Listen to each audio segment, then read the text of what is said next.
Hello, and welcome to Book Wars Pod, which I'm pretty sure is the name of our podcast. Nailed it. Hi, Nailing it, Burb. What episode is it, Miranda? I was getting there. Were you? Yeah, well, because I was going to make it, because I always like to say it's at the Book Wars Podcast, because that's aggressively not the name of the pod. But for those of you who are questioning, this is episode 160. We are covering Doctor Aphra from scene 24 to the end. This is an audio drama, or if your brain doesn't work like mine, you can also read it as a book. And the screenplay is by Sarah Kuhn.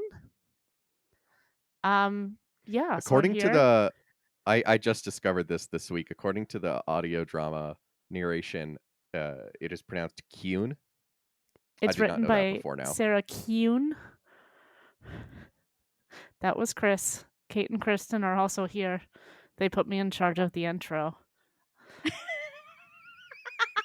And now we're here. Oh my god! What are you guys drinking? Let's just get into it. Oh fuck me! Oh, I should go get some tea. Chris, did you come without a drink? You missed your beverage. window. Yeah, no, you have to sit here now. We're starting this 45 minutes after we were supposed to. Oh, you had plenty of time for a drink. So Chris has absolutely nothing, which is make of that what you will. I am drinking some. He's pouting. That's my husband. It's fine. Everything's fine. I am it's voluntarily here. I don't think everything's fine. Miranda, you have a K2SO I don't have tea. It's fine. glass. I'm gonna go thirsty. I do. It's fine. Whatever. It's fine.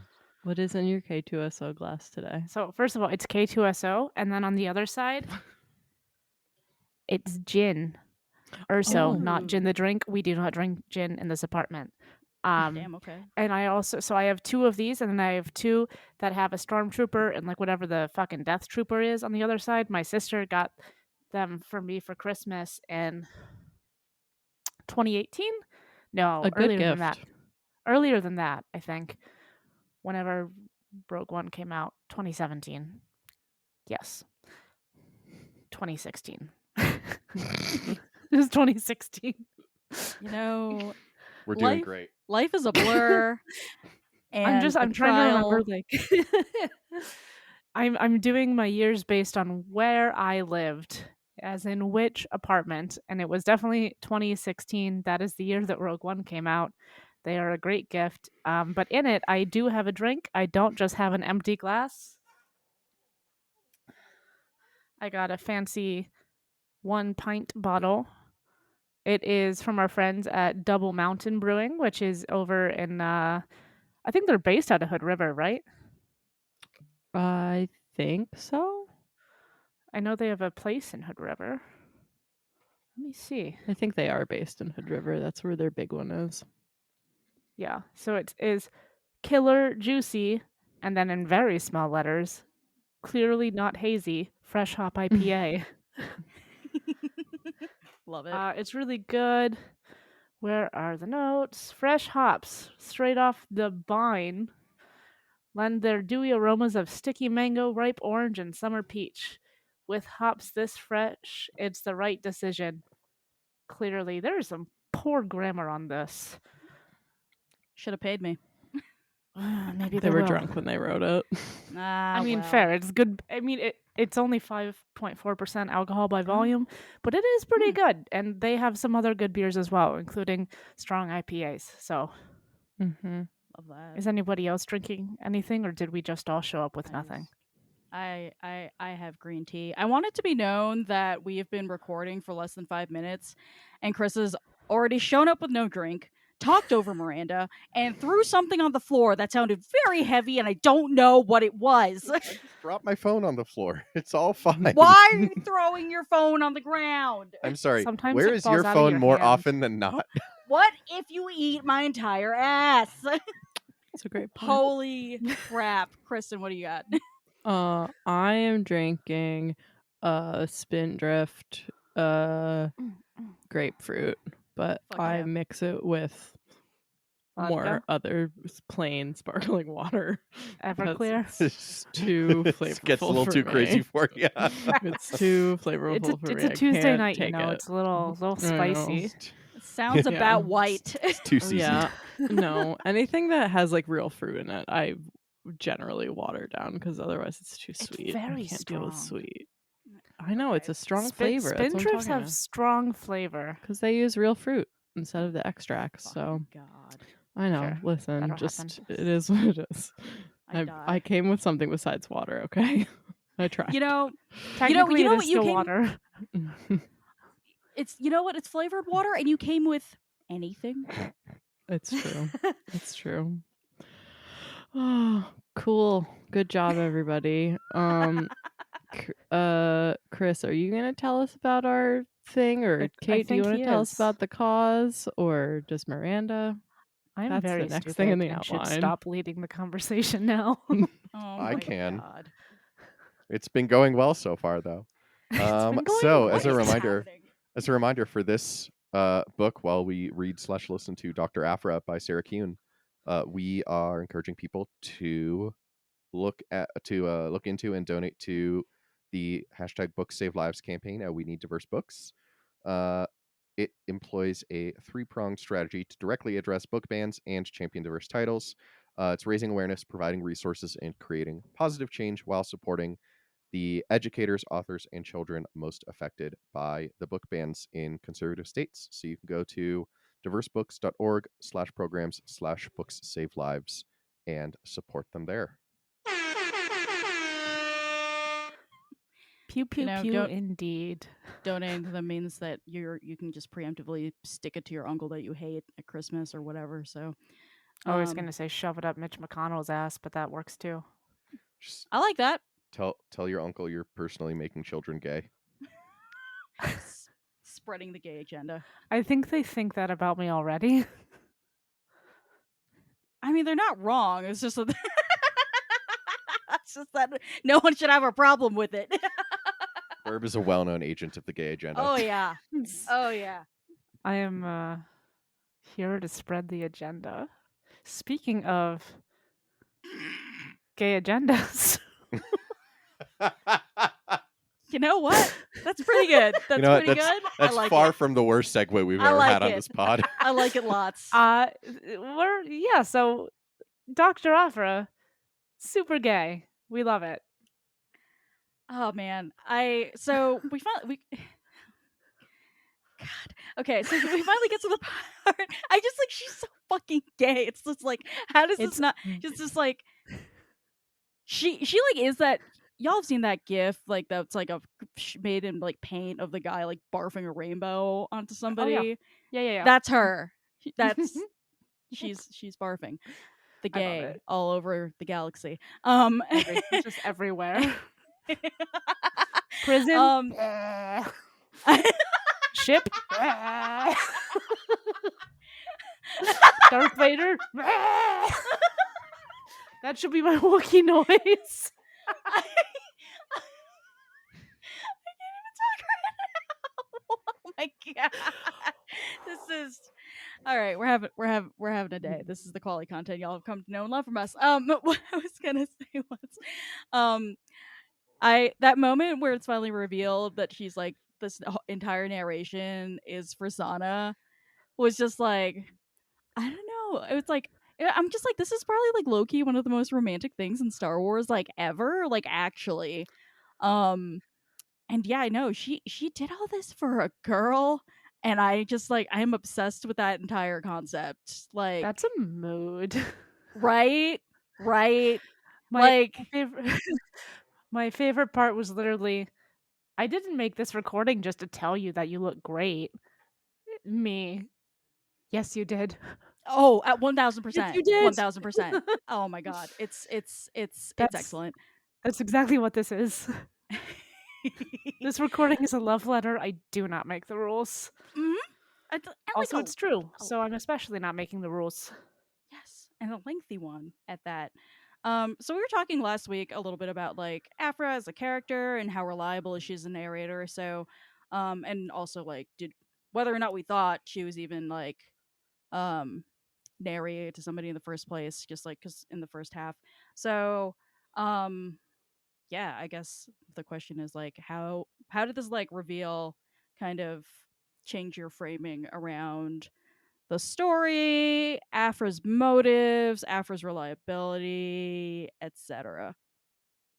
I still have questions about the motives. Like, I mean, well, I guess she's narrating all of this afterwards, so now I'm doing active critical thinking about this book live on the podcast. If she did all the narration, Listen, there's a first time for everything. Aye.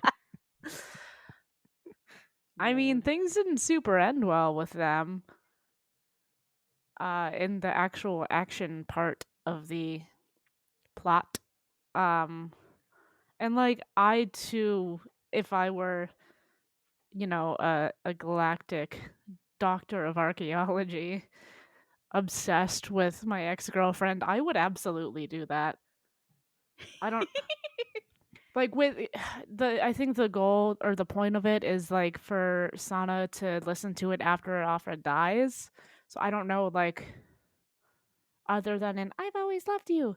Like the point of it is, but seems gay to me. I don't know. Yeah, fair enough.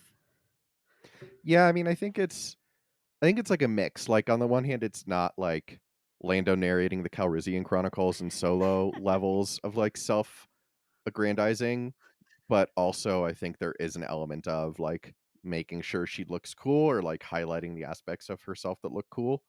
I mean, that said, I think there is listen, when you hang out with Darth Vader, crazy shit happens. So like I do think that it's like largely thought to be like reliable. But you can definitely hear in the narration like there's parts where she was like, and then I did totally cool shit, and then it like cuts back to the like actual like memory, and it's like, and then Aphra fell on her face.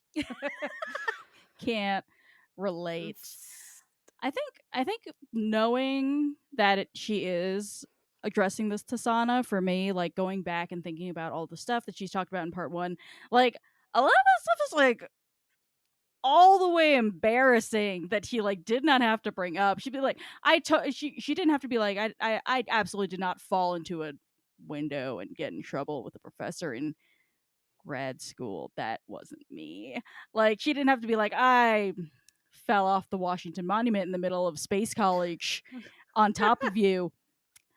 That didn't do that. Yeah, like, like these are things that she did not need to bring up, and they're like not necessarily moments where she's at her best. Like even if she's hoping that Sana's gonna find this stuff like kind of endearing to recall, like if they ended things on bad terms and you're bringing up all this stuff, if it was me, I don't know, maybe this is me being a Cancer, but like if it was me, I'd just be like, oh my god, you're so exhausting and manipulative, and she is, and also there, it's like there is definitely a part of her that's being fucking sincere. So yeah, It's a trap.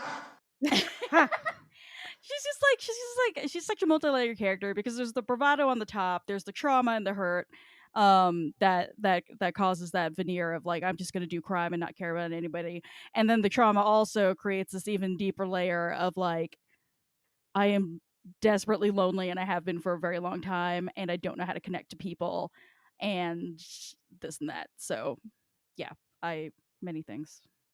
It's Yeah, almost like she's a good character. she's great. She is manipulative. There you go. Nailed it. And it's, I think this is, her trying to guilt Sana after she's dead. But I agree with you. It is sincere. I do think it is still very much a love letter Because there's literally no reason, like you said, to include, I fell through a window. But like we find out it's like the first time that they really interacted. And it's like, hey, remember when we met? It was super cute. And by cute, I mean, you saved the day because I was endearingly a dumbass. When does Sana not save the day? Just like, Great question. just like over here, just getting fallen upon and breaking someone's fall. Just literally, like it's just like just black women and the backbreaking labor we put upon them, like personified wild shit. Literally. Yeah. I think also like the narration and its accuracy or lack thereof also like is meant to be more revealing about Aphra than she intends. Like you have all these moments where like she is trying to like clearly trying to make herself sound cool and then slips into, you know, reminiscing and monologuing and stuff, and then like has to stop herself and then be like, a computer, delete that part. I love Like those bits. Yeah. like it's a much more, I think, personal view of it because you get to see her mistakes and see that she is not always this very put together, like can think her way through any situation persona that she comes across as. And I think that, you know, even in the comics where you don't have this like running backdrop and you only see her actions, like you definitely, she comes across as this character who is, you know, who can think her way out of anything, like, you know, for better or for worse. It's not always the right decision, but like it'll work. And I like, I feel like the narration aspect of it shows that she does make mistakes and she does lack self-control sometimes. And so it's just I think a really cool way to do that. Yeah. I It's- think. No, go ahead, Burb. She's very vulnerable, is the word Yes. that I would use Absolutely. there. And I Mhm. think, you know, yes to what you said. And, you know, like, I think that if she were doing, maybe if she were doing it to her, like, just for her own, like, I'm a badass, I'm gonna make a narrative recording. But if she was doing this with the intent to, you know, have anyone else find it, have anyone else listen to it, I don't think that vulnerability would be there. Because, like, you know, we've seen in the narration and in the action parts of it, like, you know, she gets like a soft little baby when Sana's around, which is fair. So, like, yeah, she's gonna be soft in this shit. Yeah, absolutely. One thing I want to just highlight is I so I listened to this a while ago because we were supposed to record about this a while ago, and then we all died for reasons why we died. Please see previous episode. Anyways, um, so I had almost forgotten about those bits where she's just like, oh, delete that. No, wait, put it back in. Like that, like kind of like self editing. Like the fact that we are with that suggests that we are listening to her record this in like quote unquote in real time, and I think that kind of lends to the credibility of her or for her narration because like listen, every storyteller can benefit from a good editor, and she and she, you know, she's giving us like this sort of like definitely self-aggrandizing, but also like in terms of just like those moments where she slips into that vulnerability, like she can't help herself and she has to go back and edit it out. So I think just like us being able to see that happen quote unquote live kind of adds to not just like her reliability but also just what makes her endearing, because like there are these moments where she's like, where it's like, oh right, you are not just a sociopath, like this is what sets you apart from 000 or, you know, or like or any of the or the god, what the fuck is the other murder girl's name? BT. BT. Thank you. I like this is what makes you not just another one of these like machines that you are trying to dig up to just cause absolute chaos and mayhem. Like there is a person under there. So yeah, stuff, things. Oh, I had a point. Yeah. It's gone. The point is Oh gone. no. It was Oh, gonna be no. more yelling about gay shit, though, probably. Well, Twist. Those are the vibes. It's that's this whole that is the story. The story is gay shit. It's gay shit. Well, if it comes back to you, We will see. start waving and flapping at me. I don't know, whatever. I'll just start squawk. I'll do my Wookiee noise again. Please don't do that. I don't prefer it. It sounds like not That like was that. me. Yeah. That was me. Now, There's yeah, that wasn't you. Sounds like you're dying. if that sound drop is the bright center of the universe, Miranda is on the planet that it's farthest from. Yike! Damn. See what I did there? Sick burn. Did you get it?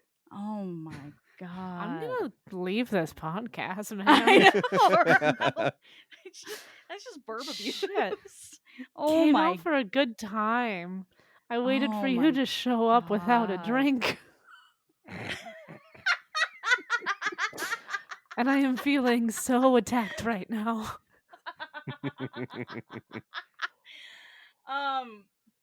Speaking of people who are feeling attacked all the time, I just want to talk about Vader again real quick. Just because I am fascinated by, on the one hand, it's like really interesting to think about Aphra as a person who can pull one over on Vader, because one would think that if you're force sensitive and you're very powerful, then you can kind of read people's intentions and things like that. But then I also remember that this is Anakin fucking Skywalker and he can't read. So They don't teach that in Jedi school. they sure fucking don't. That's why the sacred texts were so important. Oh my god. No, that's Sith don't learn how to read. That's how they kept everything so fucking secret. It's by writing it down. So Chris, you're like rocking back and forth and it's making me motion sick. So he's like spinning his chair back and forth, and we're all on camera so we can see each other. We'll try to see each other when we're talking so we don't talk over each other as little as that works. But Chris is like just like in a spinny chair, just like rolling back and forth, and so like I see the motion, and it's just like it's sickening. So thanks for that. Mm-hmm. Chris, say something about Vader so I don't have to. Yeah, I mean, I always enjoy the like Darth Vader still has this air of infallibility that we get from the original trilogy, which is very much no longer who he is in, canon, going back to the prequels. Like, thank God obviously for that. Anakin is not that guy. And so it's always really funny because you have this public, and it's public in universe as well, vision of him as this, feelingless robot who cannot be tricked and cannot be bargained with and all this shit.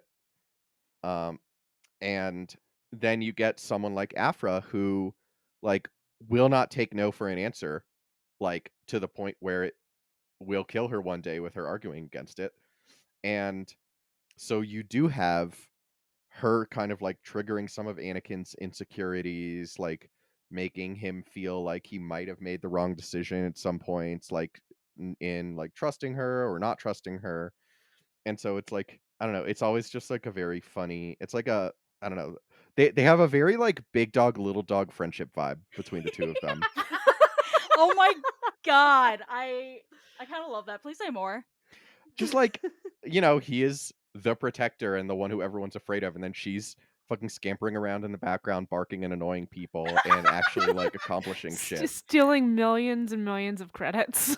Yeah. Oh my fucking like god. doing all the dirty work that he like isn't able to do, like because because he's too recognizable or too public, or just because he's not smart enough. Like he would not have, it would never have occurred to him to steal those credits like that in a way that was subtle. Right. Yeah, he's very much blow up the planet, crash through the wall and like grab the credits and run as fast as he can kind of guy.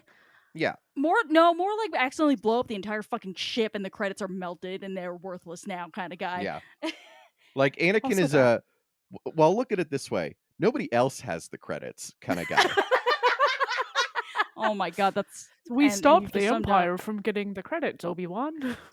Wait, that's literally That's not like how any of this works, but a summary of the Clone Wars cartoon right there. Is Yeah. like that's the whole plot. Is Anakin know Anakin destroy. I feel like if like Anakin has big raccoon energy, then Aphra has like big squirrel energy. Yes, I agree. I think that's really just the same thing as the big dog little dog Mhm. energy, but slight tweaks to it. God, I love that. I'm gonna be thinking about that for a while now. Don't say things that are smart. It bothers me. Oh my goodness. Anyway, But yeah, and I always love like moments where Vader is like revealed to not be the smartest one in the room. Like, we saw that in Thrawn alliances in both the flashbacks and the current timeline where Thrawn and Anakin / Vader were working together. We've seen it in other things. And it's always nice to see that, because that is a reflection of his human self in a way, and like that is part of what makes him Anakin. Like, my favorite thing was when the Clone Wars season 7, the last season, came out, and there was that new scene of like Anakin and Padme talking, and Padme's clearly pregnant, oh my and god. all these people were like, how would he have not noticed that his wife, who he is looking at, is pregnant? And I'm like, I want you to say that sentence again back to yourself, but really listen to it. Because, like, obviously he wouldn't notice. He's a fucking moron. Like, that is, like, part of the tragedy of somebody like Anakin, is he is, like, endowed with all these amazing tools and this prophetic, galaxy-shifting potential, and, like, little itty-bitty walnut brain.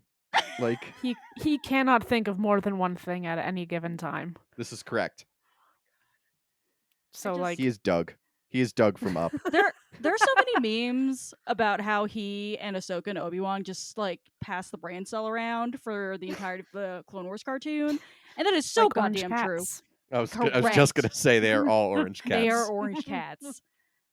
Oh man, that I like the animal analogies today, y'all. We're doing great. It's really on point. Yep. This is now Oh my Book Wars podcast, but with animals in space. Yes, That is I the like name of our podcast. I know. Well, you know, put if you that at the beginning.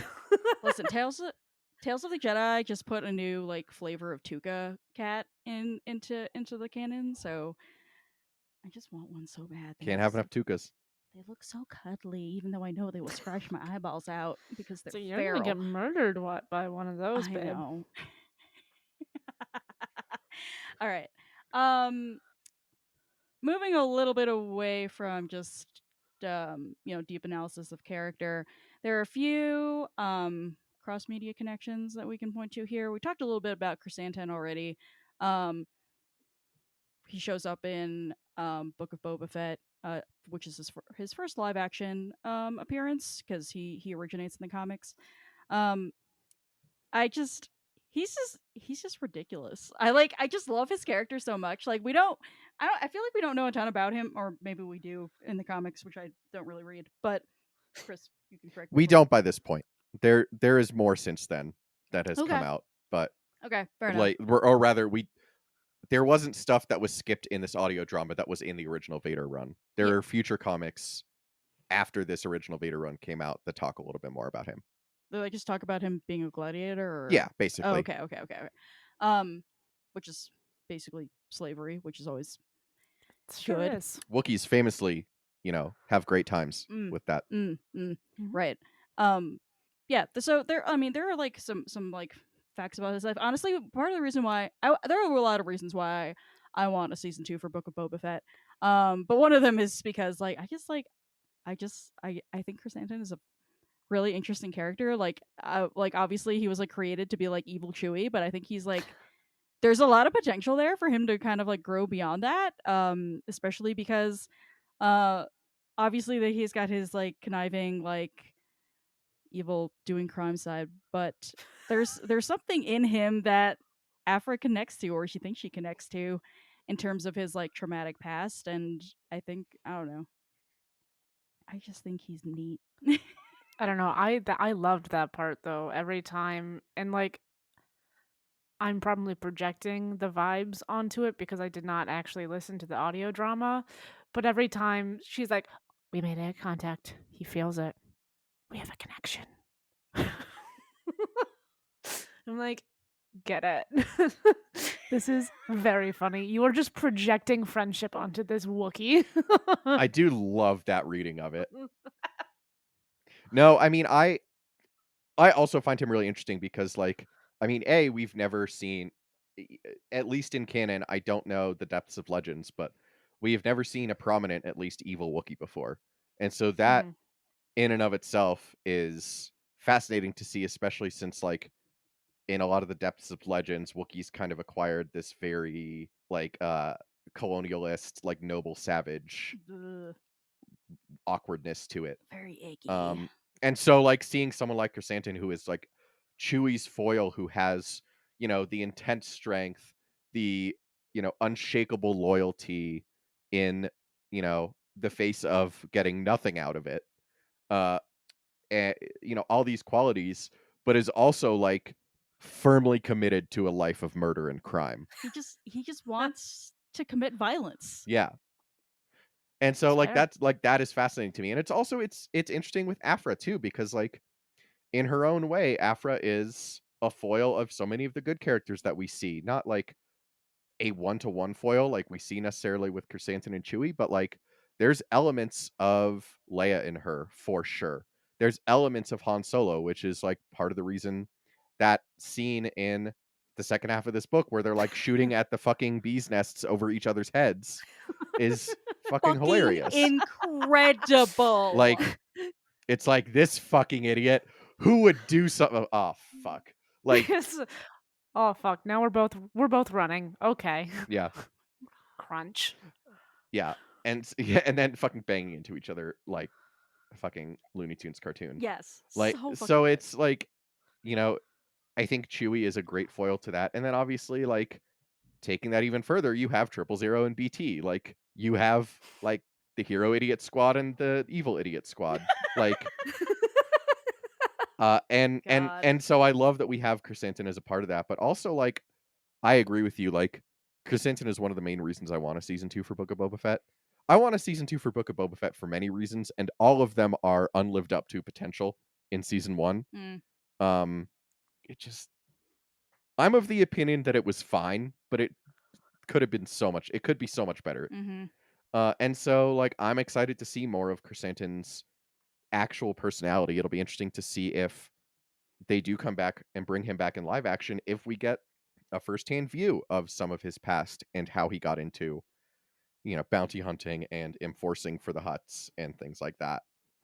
And, like, what other employers have betrayed him? Like, we know he doesn't like Trandoshans from ripping that dude's arms off in Book of Boba Fett. Okay, but what Wookiees happened? do like This is true. Trandoshans? Famously, not friends. But yeah, so I don't know. I just love that aspect of him, and combined with the ability to, like, really give him his own backstory and character. Right. And also, like, I want to know, like, what's his relationship to Kashyyyk? Because it's like, did he get, like, booted out of here because he was a bad boy? Or, like, what? That's a fantastic You question. know? Like, I could definitely see the Wookiees being like, exile. Goodbye. Do not pass go. Do not collect 200 credits. So.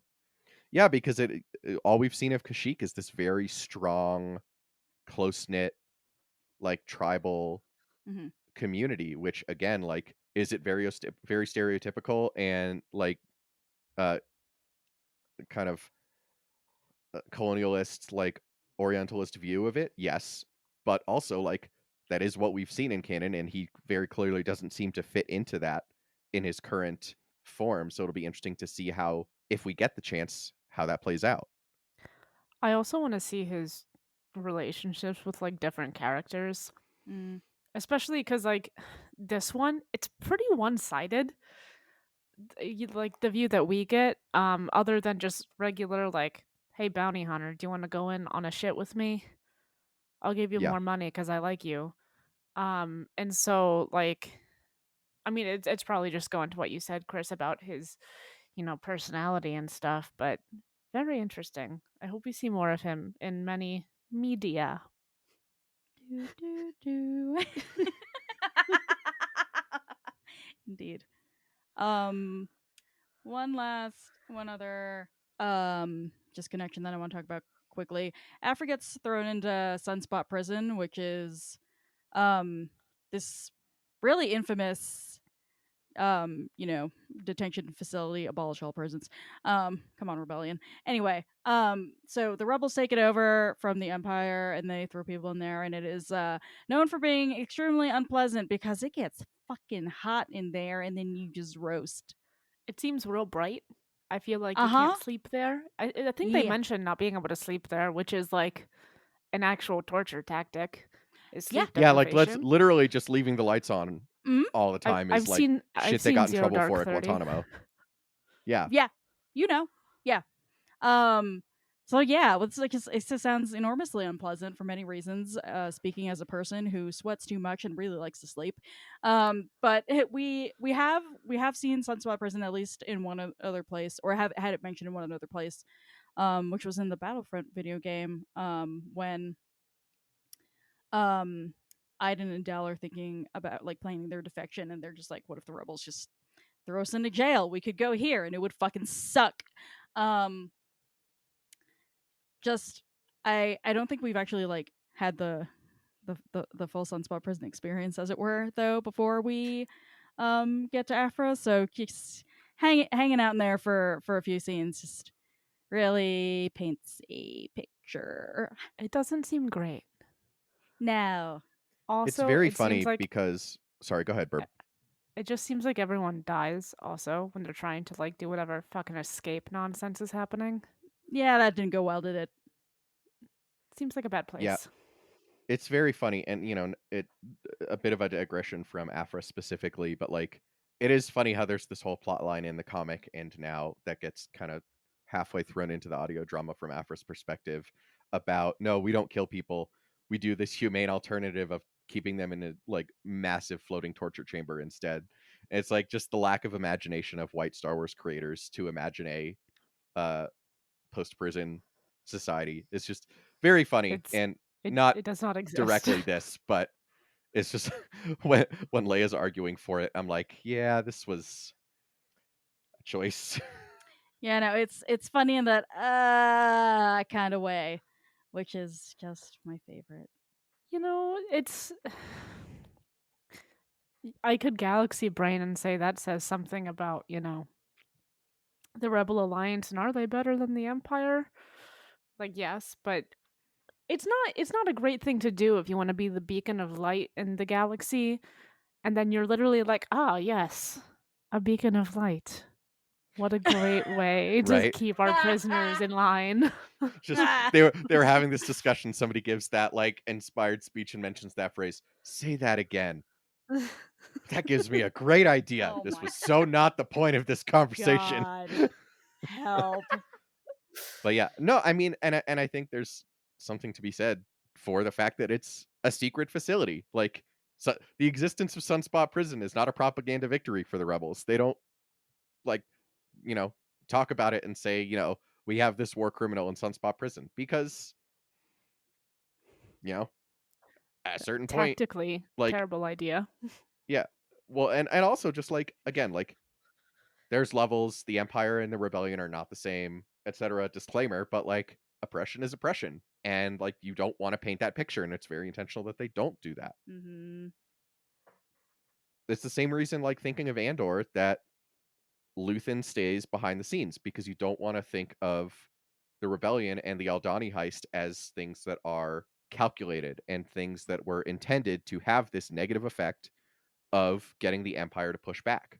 I mean, spoiler for Andor, I guess. It's not much of a spoiler, but like you have this public persona of being the scrappy upstarts who are beating the big bad Empire with nothing more than the clothes on your back, a prayer to the Force, and like the power of friendship. Where it's and like, a Jedi. really, that's never been the case. And a magic wizard, yeah, for sure. In a magic wizard. A magic space wizard. I feel like also, we see that elsewhere with Saw Gerrera. Yup. He's like the violent extremist rebel, and we can't have that in our emperor. Empire. This is a rebel alliance, not an empire, says Mon. God damn it. Wow. Absolutely incredible. Words are great. But Good like, shit. here he is, and I mean, you could argue. You would be correct. He gets things done. Mhm. He definitely makes people notice that there is dissent in the empire, but it, like you said, there's very much an image that they're creating, and so folks like Bail and like Mon Mothma, like they're not super down with that because again, you can't really claim to be like a beacon of hope and good when the empire is bad if you have some guy like killing people. Just doing Little normal stuff. Man, I want to keep normal talking about stuff. Saw Gerrera, but we'll save it for eventually doing an Andor episode. Yeah, at some point we will talk about Andor, and boy, howdy, are we gonna have a lot to talk about. That show's incredible. If you haven't watched it yet, go binge it over the holidays. It's just fucking incredible. So, Chris, this is your ongoing question. Yeah, so just like, it's kind of the same as the last two questions on the outline we have for today are the same, and it's what is added by doing the story in this way? What is added by doing it as an audio drama? What is added by hearing these stories that we already know about, like Geonosis, and us knowing that Vader has #issues with Geonosis, knowing that Luke is Vader's kid, which Aphra has started to figure out by the end, but doesn't know at the beginning. Like, kind of just the zooming out to be the reader and the observer of the story rather than looking in it. Like, what is added to these things, I think, is just a really interesting question, particularly since we're used to reading books and this is primarily not a book. So to partially answer that question, like for me, you were mentioning how hilarious and ridiculous this whole storyline can get, which makes sense because it comes from comics, and if comics aren't like ridiculous and outlandish, then are they even comics? Yes, and well, anyway, you know what I'm getting at. I think we've seen like a lot of riffs on or outside perspectives of the movie canon in books and comics and things like that. Like we get an outsider's perspective of the original trilogy in Battlefront and in Lost Stars and in all this other stuff. But we don't quite get it in this specific way. I think we get a lot of um war stories and stories that are really poignant and shed new light on the real struggle that can go on in terms of fighting against fascism. um it doesn't always need to be serious and it doesn't always need to be lighthearted, but it is a kind of a nice change of pace to remember that it's fake in its space sometimes. And so um yeah, I think this is just kind of like a really, I mean, Afra's character is just like so flippant about everything, and maybe that's just a surface level thing and maybe it's not, but either way, just having like these characters portrayed in that kind of a tone, I think is refreshing and just like provides this reminder that like yes, like fictional stories are important and they can inspire us and they can do all these amazing things and also they can entertain us and that's okay too. Yeah, and like I think with that kind of fun approach, it's another look at Vader. We have he is the main guy in the Star Wars. Um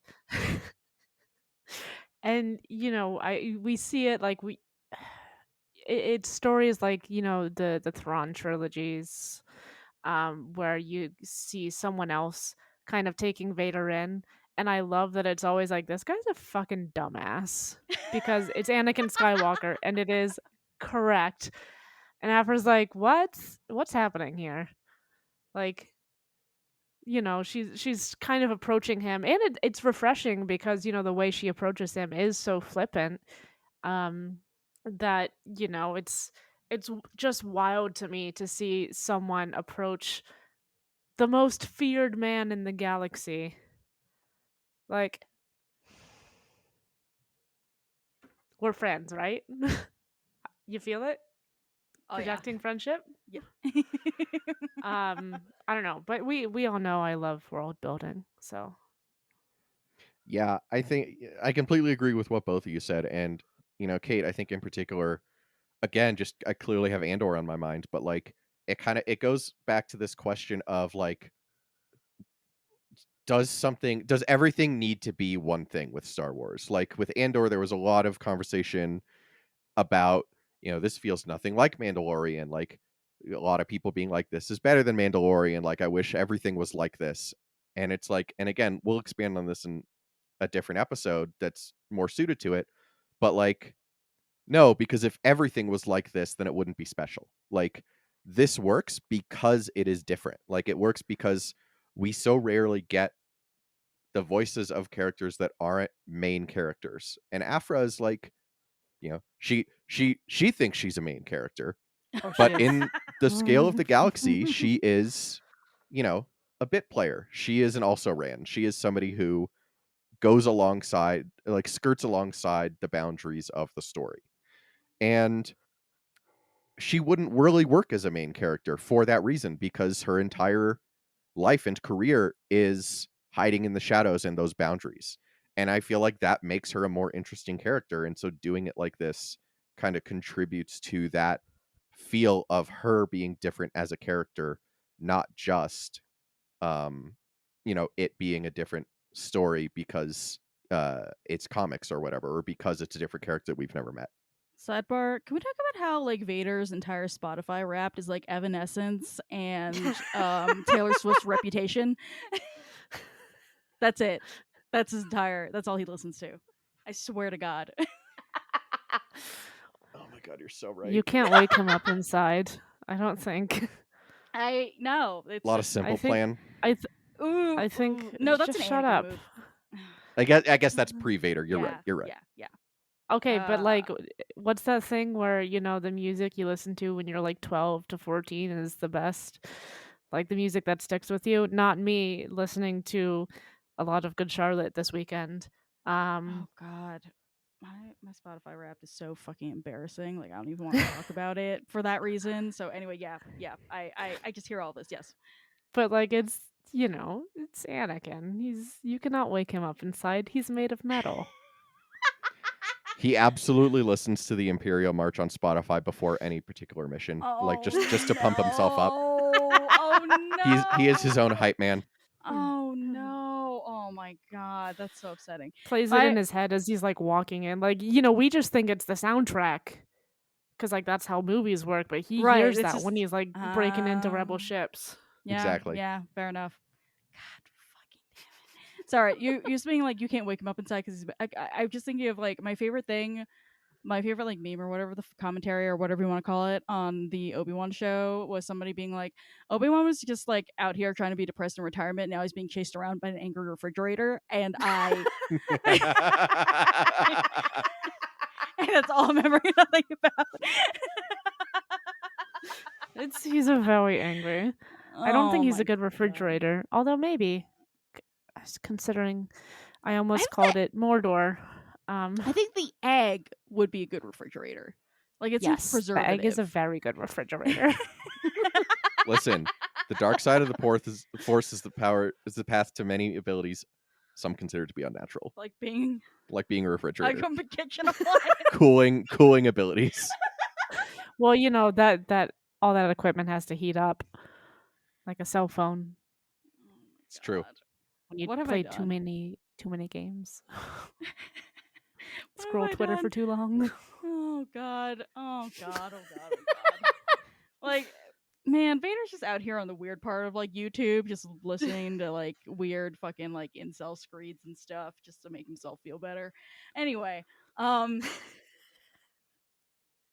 back to Now I'm just thinking of Vader on message boards. on Telegram. Oh my God. He would just be like the one person who's just like always screaming in all caps and angry, and then Kylo is like the guy who has all these different burner accounts saying how cool he is. Yeah, them on Reddit is a very funny thought. Oh no. Oh god. All right, getting back to the actual fucking point. Well, I created this. I know what I did. I'm grounded. All right. Anyway, so going back to few things about like it being an audio drama. I think it's like I think these things are particularly great for, folks who either, they have trouble reading for various like reasons, or folks who are like low no vision. They can get all the cool sound effects and all that stuff just by listening to these things. And also, I don't know, there's something like really appealingly, I think, old school and retro about listening to an audio drama that really fits the whole Star Wars vibe that I think is really fun. Um and yeah, also just focusing on people's voices and how much you can convey just in sound is just like a really interesting thing to think about. And I'm sure like people have written really interesting I'm just thinking now like, man, I could have written a whole dissertation on like just like voiceover work probably in fiction and like how it contributes to like stuff. I just listen, if I ever get a PhD, which I won't because I don't want to throw myself off a building. But it'll probably be in video games because it's me. But yeah, just rambling. Being able to like hear voices and like get like that characterization through voice, like I think is just it takes a lot of special talent, and also I think that thereby creates like just kind of like this interesting thing that goes on in your brain of like, oh, I didn't think they sounded like that. Well, let's see, well, how do I think about this character now, and all that other sort of good stuff.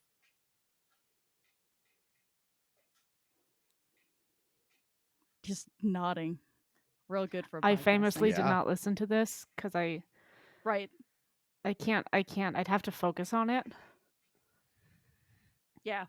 No, I and feel that. I like being distracted by 7 things at once. That's real. Yeah. I agree with that, and I also think doing it as an audio drama like lends, kind of going back to the question of how reliable is Aphra as a narrator, I think it lends a sense of reality to it. Like for me, books are always told from a perspective.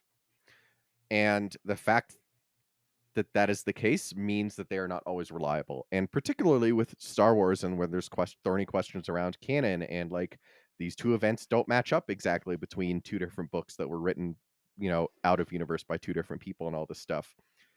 A good way to think about it, that I like to think about it, is, these are primary source documents. Like, this is how one person remembers it. This is how another source remembers it.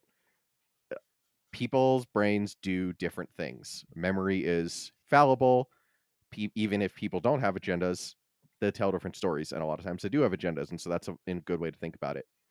I think doing it as an audio drama like lends a little bit more of like an actual authenticity to it in a way, just like it being in a movie is, because we've seen something with our own eyes. Like, we know that Luke Skywalker blew up the Death Star because we saw it. No matter how many stories we read where, like, if it's about a propagandist and they're like, Luke Skywalker didn't do that. It was he just took credit for blowing up a space station that actually wasn't even that big. Like, we know that that's not true because we've seen it with our eyes. We have like experienced that moment. And I feel like doing this as audio allows that to happen as well. And particularly since it was a comic first, almost like lends some credence to some of the ridiculousness of it, which, like, because Kate, you were talking about the inherent kind of farcicality of comics. Sure. I was like, I see you thinking, Emma, is there a word? I don't think there is. I think it's just Farcical farce. qualities of comic stories. And so having those in audio is a really interesting choice in its own way, because it's bizarre and it makes no sense. And like, we got to hear a Geonosian queen screeching because her battle droid babies were killed. Like, it just adds like that kind of hilariousness and just that fun romp quality that Star Wars is kind of famous for. Right. I I mean, it's kind of the Ew, same it's way. farcicality. That's gross. That's actually Nailed it. correct. I hate that. Fuck. That's what a Oh. terrible word. Oh. Oh. I'm quitting the English language. It's just it's too stupid. It's just you saying that, Chris, is just remind me of like, you know, the one of the reasons why I hate the Zack Snyder adaptation of Watchmen is because they took out the fake squid, the fake giant squid at the end. Yep. Which is a thing, I kind of get why they did it, because like it's a thing that really does work in comics and is horrible. And if Zack Snyder had done it, he would have just made it bad, you know, like it just like wouldn't have worked. It would have been like, this is like out of pocket and weird and almost like laughable. Like what the fuck just happened? Gritty dark squid. Yeah, and the David Lindelof's Watchmen series did the squid, and he did it amazing. So yeah, which is, I don't know what my point is, except to say that like, I don't know, like something about the translation, the difference in the translation of Zack Snyder's no squid, the squid in the comics and the squid in the series, I think like is applicable here in terms of just like how do you take a thing that makes sense in one form and translate it to a different one where this thing probably wouldn't usually fit, but it does. Yeah. And I think that just like hearing these things acted out and having Aphra just be such a compelling narrator, I think that's what makes it work. Because like we believe that like she shot at bees over Han Solo's head, and we know Han Solo's a fucking dork, so of course we believe that he shot at bees, etc. Anyway, it's not my fault. I also think like, you know, having this kind of be inspired by the comics is a really great choice because of, you know, just how comics are laid out.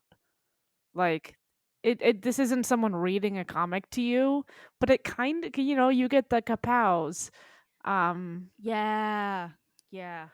Like it's very much in a similar form that, you know, you do.